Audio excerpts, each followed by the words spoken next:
এই রেসিপির সব কিছু আমি বলবো আমার আঞ্চলিক ভাষাতে। আশা করি আপনাদের ভালো লাগবে। ভালো লাগলে প্রথম থেকে শেষ পর্যন্ত ভিডিওটি দেখবেন, আর ভিডিওতে লাইক দিতে ভুলবেন না। নতুন কেউ হয়ে থাকলে অবশ্যই আমার চ্যানেলটিকে সাবস্ক্রাইব করবেন। তাহলে ভিডিওটি শুরু করি। আসো বন্ধুরা, তো তোমার কাকে আজকে আমি দেখাইব কিভাবে বেসন ছাড়া এটা তৈরি করা যাবে। তা আবার এটা বাইরের থেকে মুচমুচে হবে আর ভিতর থেকে একদম নরম হবে, তো ভালো লাগবে। তো এটার জন্য যেটা লাগে সেটা হলো ওই আটা। বাড়িতে আটা থাকে তো সেটা লিছি, এই 1 কাপের মতো আটাটা লিছি। নেবার পর কিছু মশলা দিছি। ওই জিরা জিরা ছিল 1 চামচের মতো লিছি, কালা জিরা লিছি 1 চামচের মতো, তারপর জোয়ান দিছি, ওটাকে জোয়ান কই মনে, ওটাকে দিচ্ছি আমি ওই 1/2 চামচের মতো। এবার পর আমি ওই কারি পাতা ছিল ওটাকে কুচি কুচি করে দিয়ে দিচ্ছি। এবার পরে একটা লঙ্কাকে কুচি কুচি করে কাটছি, ওটাকে দিচ্ছি। ওটাকে লোকে আবার ওই চিলি ফ্লেক্স কয়, তো আমানে তো ওটাকে ওই লঙ্কা কুচি কইব। তারপর দিচ্ছি ওই তিল, সাদা তিল 1 চামচের মতো, একটু হলুদ গুঁড়া দিচ্ছি, আর দিচ্ছি আমি ওই নুনটা দিয়া সব কিছুকে ভালোভাবে মিশিয়ে লিছি। ভালো করিয়া মিশিয়ে লিবার পর একটু জল দিছি।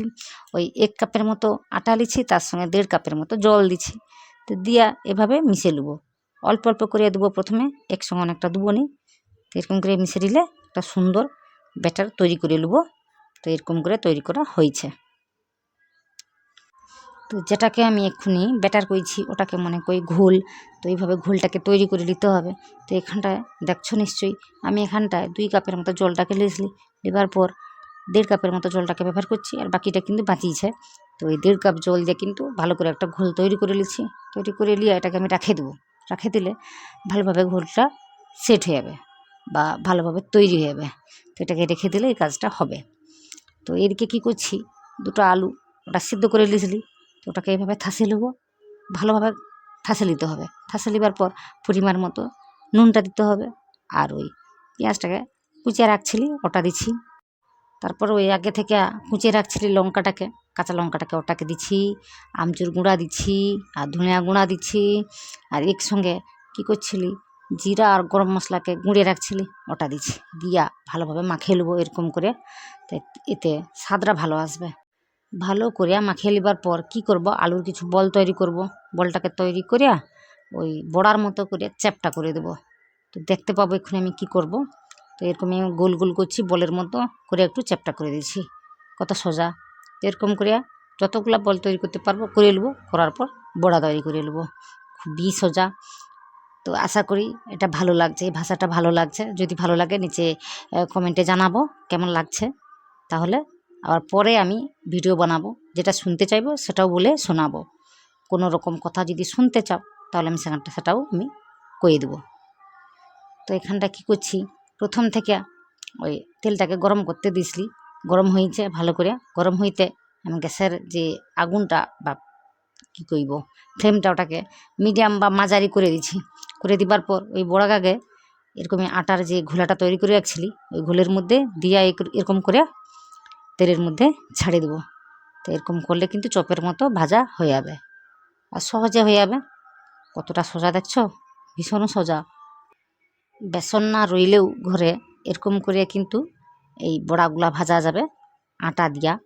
তো এতে যদি একটু বেকিং সোডা দিবা যেত তাহলে আরও মুচমুচে হতো, আরও ফুলতো। তো আজ আমি কি করছি, এটাকে এই বড়ার মতো তৈরি করব বলে এরকমই করছি, একটু সোডা দিইনি। তো তোমানে যদি পারো একটু সোডা দিয়ে দেবো, তাহলে মুচমুচে হবে রেসিপিটা। গ্যাসের ফ্লেমটাকে একদমই মিডিয়াম রেখে রেখে এরকমই কাজটা করে নিতে হবে। তো যতক্ষণ না ভালো মতো কালারটা আসছে ততক্ষণ কিন্তু এরকম ভাজে নিতে হবে। তো এরকম করে আমি ভাজিয়ে নিচ্ছি। তো আবার কি করব, আমি এগুলাকে তুলে নেবো। তুলে নেবার পর গ্যাসের ফ্লেমটাকে আবার বাড়িয়ে দেবো, মানে ওই হাই করে দেবো। একটু গরম হয়ে এলে আবার মিডিয়াম করে দেবো। মিডিয়াম করে দেবার পর সেই কীরকম করে ভাজিয়ে নেবো। ওই ঘোলের মধ্যে আলুর বড়াটাকে রেখে দিয়া ভালোভাবে লেপটাকে দিয়া আবার এরকম করে ভাজিয়ে নেবো।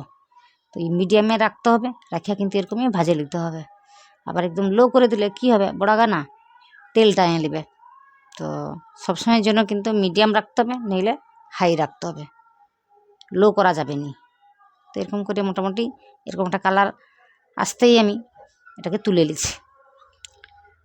তো এটা বেশিক্ষণ মুচমুচে থাকেনি, ওই ঘন্টা খানেকও মুচমুচে থাকবে, তারপরে কিন্তু আবার লতলতে হয়ে যাবে। তো এরকম করিয়া আমি বড় আগে ভাজিয়ে লিছি। দেখো তো কতটা সুন্দর হয়েছে। তো আশা করি তোমানকার ভালো লাগছে। তো আজকে আমাদের আঞ্চলিক ভাষা দিয়া আমি কথাটা কইছি, আশা করি তোমাদের ভালো লাগছে। যদি ভালো লাগে ভিডিওতে লাইক করব আর আমার চ্যানেলটিকে সাবস্ক্রাইব করব। তো এরকমই ভাষা যদি শুনতে চাও, দেখতে চাও, সেটা তাহলে নিচে কমেন্টে জানাবো। আমি তাহলে এরকম করে ভিডিও বানাবো। আর কোনো রকম কথা যদি শুনতে চাও সেটাও নিচে কমেন্টে জানাবো। আমি তাহলে অবশ্যই সেটা শুনে দেখাইব বা বলে দেখাবো। তো কতটা মুচমুচে হয়েছে দেখতে পাচ্ছ নিশ্চয়ই। তো সত্যি কথা বলতে কি, এই ভাষাটা আমরা এমনিতেই সারাদিন বলি, কিন্তু এইভাবে আজকে বলতে ভীষণই আমার অসুবিধা হচ্ছে, কেন জানি না। তাও অনেকটা চেষ্টা করেছি আর আশা করি আপনাদের ভালো লাগছে। তো এরকম ভিডিও দেখতে চাইলেন সেটা কিন্তু অবশ্যই কমেন্ট করে জানাবে, আর আমি অবশ্যই এইরকম ভিডিও আনবো। তো আমাদের ভাষাটাকে আমি ভীষণই ভালোবাসি। তো তাই সাহস করে আজকের ভিডিওটি বানিয়ে ফেললাম। তো ভিডিওটি দেখার জন্য সবাইকে ধন্যবাদ।